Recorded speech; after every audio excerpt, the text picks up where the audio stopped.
সুপ্রিয় দর্শক শ্রোতা ভাই ও বোন, আশা করি সকলে ভালো আছেন। আজকে আমরা আলোচনা শুনব কিভাবে মানসিক টেনশন, ডিপ্রেশন, এমনিভাবে হতাশা, দুশ্চিন্তা, এমনিভাবে সব ধরনের মেন্টাল স্ট্রেস থেকে আসলে কিভাবে রক্ষা পাওয়া যায়।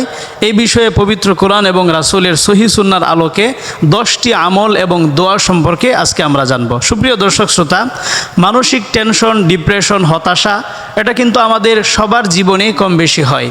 অনেকেই দেখা যায় যে এই টেনশন, ডিপ্রেশনে অনেক বেশি কষ্ট করেন, অনেকে এই কষ্ট সহ্য করতে না পেরে আত্মহত্যার পথ পর্যন্ত বেছে নেন, নাউযুবিল্লাহি মিন যালিক। অথচ এই বিষয়ে পবিত্র কোরআন এবং রাসূলের সহিহ সুন্নাহয় ডিরেকশন দেওয়া আছে কিভাবে আমরা ডিপ্রেশন, টেনশন, এমনিভাবে মানসিক চাপ থেকে রক্ষা পেতে পারি। এই বিষয়গুলো সবিস্তারে পবিত্র কোরআন এবং রাসূলের সহিহ সুন্নাহয় বর্ণিত হয়েছে। সুপ্রিয় দর্শক শ্রোতা, যেই 10টি আমলের মাধ্যমে বিপদাপদ, টেনশন, ডিপ্রেশন থেকে রক্ষা পাওয়া যায়, এর মধ্যে 1 নম্বর হচ্ছে সর্বক্ষেত্রে আল্লাহ রব্বুল আলামিনের উপর ভরসা রাখা, সর্বক্ষেত্রে আল্লাহ রব্বুল আলামিনের উপর আস্থা রাখা, বিশ্বাস রাখা এবং কখনো হতাশ হয়ে না যাওয়া, হাল ছেড়ে না দেওয়া, বরং আল্লাহর উপর আস্থা এবং বিশ্বাস রাখা। আমরা যদি আল্লাহর উপর আস্থা বিশ্বাস রাখতে পারি, এমনিভাবে যথার্থভাবে যদি আল্লাহর প্রতি আস্থা বিশ্বাস এমনিভাবে ভরসা রাখতে পারি, তাহলে অবশ্যই আল্লাহ রাব্বুল আলামিন আমাদেরকে টেনশন, ডিপ্রেশন, বিপদাপদ থেকে হেফাজত করবেন ইনশাআল্লাহ। এই বিষয়ে আল্লাহ রাব্বুল আলামিন পবিত্র কোরআনে বলছেন, ওয়ামান ইয়াতাওয়াক্কাল আলাল্লাহ ফাহুয়া হাসবুহ। কেউ যদি আল্লাহর উপর ভরসা রাখে, কেউ যদি আল্লাহর উপর আস্থা রাখে, তাহলে ওই ব্যক্তিকে সাহায্য করার জন্য স্বয়ং আল্লাহ রাব্বুল আলামিন নিজেই যথেষ্ট হয়ে যান। সুবহানাল্লাহি ওয়া বিহামদিহি। তো এই আয়াত থেকে এটা পরিষ্কার বোঝা যাচ্ছে, আল্লাহর উপর যারা ভরসা রাখবে, বিপদাপদে হতাশ হয়ে যাবে না, টলে যাবে না, তারা সবসময় আল্লাহ রাব্বুল আলামিনের সাহায্য পাবে এবং আল্লাহ রাব্বুল আলামিন অবশ্যই তাদেরকে বিপদাপদ, টেনশন, ডিপ্রেশন, হতাশা থেকে অবশ্যই রক্ষা করবেন। এমনিভাবে আমাদের জীবনে সবচেয়ে বেশি আমরা টেনশন ফিল করি, ডিপ্রেশন ফিল করি মূলত আমাদের রিজিক নিয়ে।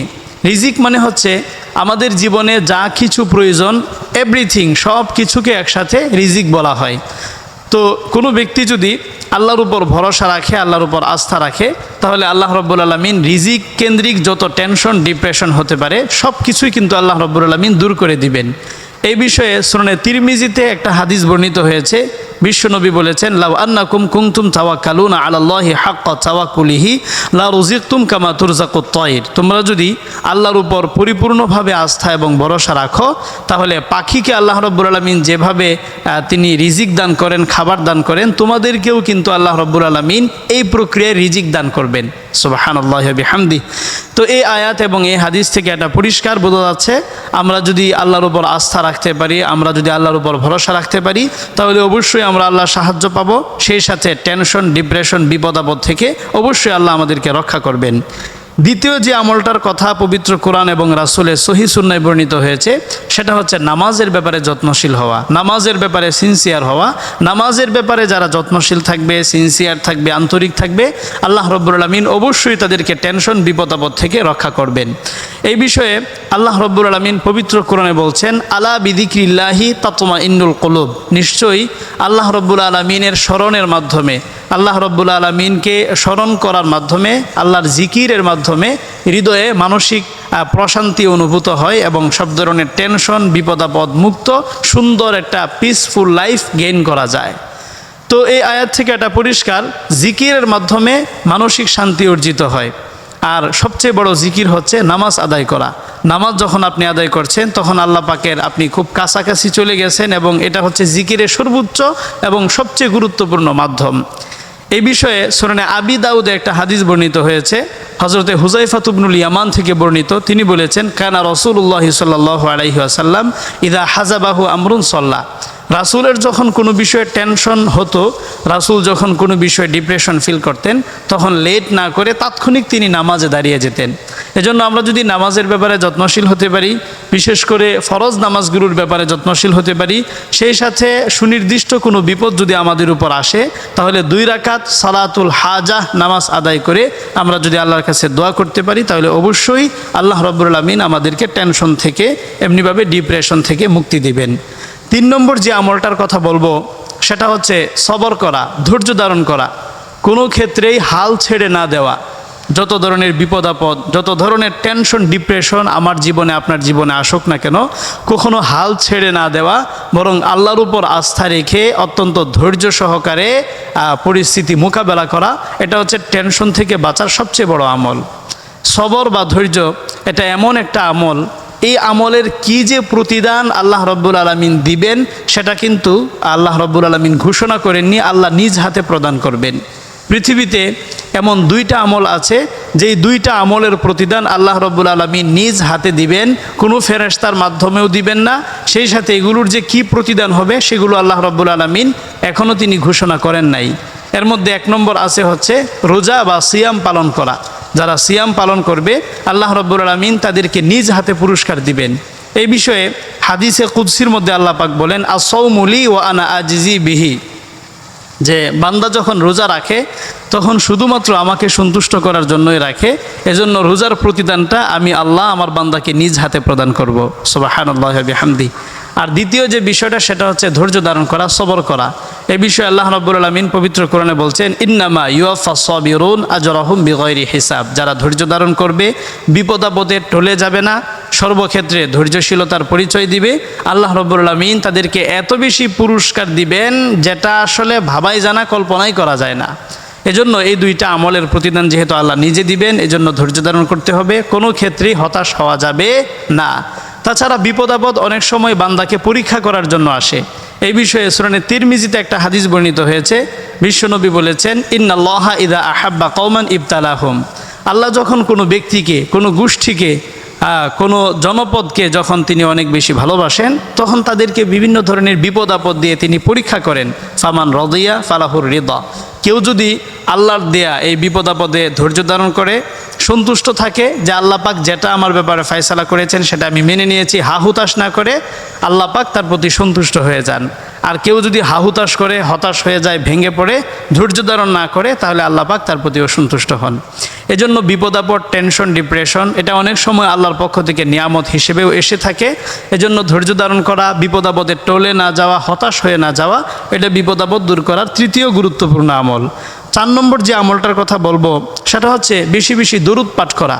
আপনি যদি বেশি বেশি দরুদ পাঠ করতে পারেন, রাসূলের উপর বেশির থেকে বেশি যদি আপনি দরুদ পাঠ করেন, সবসময় যদি পড়েন সাল্লাল্লাহু আলাইহি ওয়াসাল্লাম, সাল্লাল্লাহু আলাইহি ওয়াসাল্লাম, এর মাধ্যমেও কিন্তু আল্লাহ রাব্বুল আলামিন আপনাকে টেনশন, ডিপ্রেশন, হতাশা, বিপদ আপদ থেকে আল্লাহ পাক রক্ষা করবেন। এই বিষয়ে সূরা তিরমিজিতে হযরত উবাই ইবনে কাব রাদিয়াল্লাহু আনহুর দীর্ঘ একটা হাদিস বর্ণিত হয়েছে। হাদিসের শেষাংশে এরকম আছে, ইদান তাকফি হাম্মাকা ওয়া ইউগফারু লাকা যামবুকা। উবাই ইবনে কাব রাসূলকে বলেছিলেন যে আমি আপনার উপর অনেক বেশি পরিমাণ, মানে আমার ওজিফা এবং দোয়া কালাম পড়ার যে সময়টা, পুরো সময়টাই আমি আপনার উপর দরুদ পাঠ করব। এই কথা বলার পরে রাসূল সাল্লাল্লাহু আলাইহি ওয়াসাল্লাম বলছেন, তাহলে আল্লাহ পাক তোমার টেনশন, ডিপ্রেশন, এমনিভাবে ফ্রাস্ট্রেশন, হতাশা দূর করে দিবেন, আর আল্লাহ রাব্বুল আলামিন তোমার সব গুনাহ খাতা ক্ষমা করে দিবেন। সুবহানাল্লাহি ওয়া বিহামদিহি। এবং সহিহ মুসলিমে এই বিষয়ে আরেকটা হাদিস বর্ণিত হয়েছে। সেই হাদিসের মধ্যে রাসূল করিম সাল্লাল্লাহু আলাইহি ওয়াসাল্লাম বলেছেন, মান সাল্লা আলাইয়া সালাতান ওয়াহিদা সাল্লাল্লাহু আলাইহি আশরা। কেউ যদি আমি নবীর প্রতি একবার দরুদ পাঠ করে, আল্লাহ রাব্বুল আলামিন ইনস্ট্যান্ট তার উপর 10টা রহমত পাঠিয়ে দেন। সুবহানাল্লাহি ওয়া বিহামদিহি।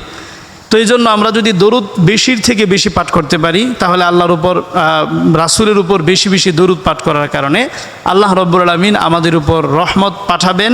আর আমাদের উপর যত বেশি আল্লাহর পক্ষ থেকে রহমত আসবে, তত বেশি আমরা পিসফুল লাইফ গেইন করতে পারবো এবং টেনশন, বিপদ আপদ থেকে মুক্তি পাবো। এরপরে 5 নম্বর যে আমলটার কথা বলবো সেটা হচ্ছে বেশি বেশি ইস্তিগফার পাঠ করা, সবসময় পড়া, আস্তাগফিরুল্লাহ আস্তাগফিরুল্লাহ আস্তাগফিরুল্লাহ। যারা বেশি বেশি ইস্তিগফার পাঠ করবে, আল্লাহ রাব্বুল আলামিন তাদেরকেও টেনশন, ডিপ্রেশন, হতাশা, ফ্রাস্ট্রেশন এগুলো থেকে আল্লাহ রাব্বুল আলামিন তাদেরকে রক্ষা করবেন। এই বিষয়ে সুনানে আবি দাউদে একটা হাদিস বর্ণিত হয়েছে। রাসূল করিম সাল্লাল্লাহু আলাইহি ওয়াসাল্লাম বলেছেন, মান লাজিমাল ইস্তিগফারা জাআলাল্লাহু লাহু মিন কুল্লি যিকিন মাখরাজা ওয়া মিন কুল্লি হাম্মিন ফারাজা ওয়া রাযাকাহু মিন হাইসু লা ইয়াহতাসিব। যারা সবসময় ইস্তিগফার পাঠ করবে, আল্লাহ রাব্বুল আলামিন তাদেরকে 3টা পুরস্কার দিবেন। 1 নম্বর হচ্ছে আল্লাহ পাক তাদেরকে বিপদ আপদ থেকে রক্ষা করবেন। 2 নম্বর হচ্ছে তাদেরকে টেনশন, ডিপ্রেশন, এমনিভাবে ফ্রাস্ট্রেশন, মেন্টাল স্ট্রেস থেকে আল্লাহ রক্ষা করবেন। 3 নম্বর হচ্ছে এমন এমন জায়গা থেকে তাদের জন্য রিজিকের ব্যবস্থা করে দিবেন যেটা তারা কখনো কল্পনাও করতে পারে নাই। সুবহানাল্লাহি ওয়া বিহামদি। এজন্য আমরা যদি বেশি বেশি ইস্তিগফার পাঠ করতে পারি, এর মাধ্যমেও কিন্তু আমরা টেনশন, ডিপ্রেশন, এমনিভাবে মেন্টাল স্ট্রেস থেকে অবশ্যই আমরা রক্ষা পাবো। এরপরে 6 নম্বর যে আমলটার কথা বলবো সেটা হচ্ছে, আমি যে অবস্থায় আছি, আমার চেয়ে যারা বেশি দুঃখে আছে, আমার চেয়ে বেশি যারা কষ্টে আছে, সবসময় তাদের দিকে লক্ষ্য করা, তাদের দিকে তাকানো যে আমি তো আলহামদুলিল্লাহ অনেকের চেয়ে সুখে আছি, আমার চেয়েও অনেক বেশি বিপদাপদে অনেক মানুষ আক্রান্ত। আপনি যদি আপনার চেয়ে নিম্নমানের যারা আছে, আপনার চেয়ে বেশি বিপদাপদে যারা আক্রান্ত, তাদের দিকে সবসময় লক্ষ্য রাখেন, তাহলে কিন্তু মানসিক একটা শান্তি পাবেন। আপনি মনে করেন কোনো বিষয়ে টেনশন ফিল করছেন, তখন যদি আপনি যারা এরকম কি বলে বিকলাঙ্গ, এমনিভাবে যাদের হাত পা নেই, এরকম মানুষদের দিকে তাকান বা এদের নিয়ে যদি আপনি একটু চিন্তা করেন, তখন কিন্তু আপনি একটা মানসিক শান্তি পাবেন যে আল্লাহ পাক তো ওদের চেয়ে আমাকে ভালো রাখছেন। এজন্য সবসময় নিজের চেয়ে নিচের যারা আছে তাদের দিকে লক্ষ্য রাখা, এটাও কিন্তু টেনশন, ডিপ্রেশন দূর করার গুরুত্বপূর্ণ একটা আমল। এই বিষয়ে সহিহ বুখারীতে হাদিস বর্ণিত হয়েছে, হজরতে খাব্বাব ইবনুল আরাত রাদিয়াল্লাহু আনহু তিনি বলেন যে আমরা রাসূল করিম সাল্লাল্লাহু আলাইহি ওয়াসাল্লামের কাছে একবার আসলাম, তখন তিনি কাবা ঘরের যে দেয়ালের যে ছায়া ছিল সেই ছায়ার নিচে তিনি বসেছিলেন। তো আমরা রাসূলকে বললাম যে ইয়া রাসূলুল্লাহ, আপনি আল্লাহর কাছে দোয়া করেন যে আল্লাহ পাক যেন মক্কার কাফেরদের এই অত্যাচার থেকে আমাদেরকে রক্ষা করেন। তখন রাসূল সাল্লাল্লাহু আলাইহি ওয়াসাল্লাম হেলান থেকে সোজা হয়ে বসে তিনি বলছেন, আরে তোমরা এতটুকু বিপদাপদে তোমরা হতাশ হয়ে যাচ্ছ, তোমাদের পূর্ববর্তী যারা সম্প্রদায় ছিল বা যারা আল্লাহর প্রিয় মানুষরা ছিল, তাদের অনেককে জীবন দিতে হয়েছে, অনেককে মাথা থেকে নিয়ে পা পর্যন্ত এরকম মাঝখান দিয়ে তাদেরকে এরকম ছিঁড়ে ফেলা হয়েছে, কেটে ফেলা হয়েছে, অনেককেই এরকম লোহার আংটা দিয়ে তাদের শরীর থেকে গোশত তুলে ফেলা হয়েছে, এভাবে তাদেরকে কষ্ট দিয়ে তাদেরকে মৃত্যুবরণ করিয়েছে বা তাদেরকে শহীদ করেছে। তো এই হাদিসের মাধ্যমে এটা প্রমাণিত যে আমরা যে অবস্থায় আছি, আমাদের চেয়ে যারা দুঃখে আছে সেই লোকদের দিকে যদি আমরা তাকাই, তাহলে অবশ্যই আমরা মানসিক শান্তি পাবো। এমনিভাবে আমাদের মধ্যে যে টেনশন বা ডিপ্রেশন থাকে সেটা কিছুটা হলেও লাঘব হবে ইনশাআল্লাহ। এরপরে 7 নম্বর যে আমলটার কথা বলবো সেটা হচ্ছে সংশ্লিষ্ট বিষয়ে, আপনি যে বিষয়ে ডিপ্রেশন ফিল করছেন বা টেনশন ফিল করছেন, এই বিষয়ে সংশ্লিষ্ট যারা দক্ষ, এমনিভাবে যারা এর সলভ করতে পারবে, এরকম ব্যক্তিদের সাথে কথাবার্তা বলা বা এরকম ব্যক্তিদের সাথে যোগাযোগ রাখা, এটাও কিন্তু টেনশন, ডিপ্রেশন দূর করার গুরুত্বপূর্ণ একটা মাধ্যম। এরপরে 8 নম্বর হচ্ছে দোয়া ইউনুস পাঠ করা। দোয়া ইউনুস আমরা সবাই জানি, হজরত ইউনুস আলাইহিস সালাম যখন তিনি মাছের পেটে চলে গিয়েছিলেন, তখন মাছের পেটে থাকা অবস্থায় তিনি আল্লাহর কাছে একটা দোয়া করেছিলেন। ওই দোয়ার উসিলাতে আল্লাহ রাব্বুল আলামিন তাকে মাছের পেটে চলে যাওয়ার মতো ভয়াবহ বিপদ থেকে রক্ষা করেছেন। দোয়াটা হচ্ছে লা ইলাহা ইল্লা আনতা সুবহানাকা ইন্নী কুনতু মিনাজ জালিমিন। আই রিপিট, লা ইলাহা ইল্লা আনতা সুবহানাকা ইন্নী কুনতু মিনাজ জালিমিন। এই দোয়াটা পাঠ করবার কারণে আল্লাহ রাব্বুল আলামিন হযরত ইউনূস আলাইহিস সালামকে মারাত্মক এবং ভয়াবহ ধরনের বিপদ আপদ থেকে কিন্তু তিনি রক্ষা করেছেন। এই আয়াতের পরে আল্লাহ পাক নিজেই বলে দিচ্ছেন, ওয়া কাযালিকা নুনজিল মুমিনিন, কিয়ামত পর্যন্ত যারাই এই দোয়াটা পাঠ করবে, আমি আল্লাহ তাদের সবাইকে, মুমিনদেরকে সব ধরনের বিপদ আপদ, টেনশন, ডিপ্রেশন থেকে রক্ষা করব। সুবহানাল্লাহি ওয়া বিহামদিহি।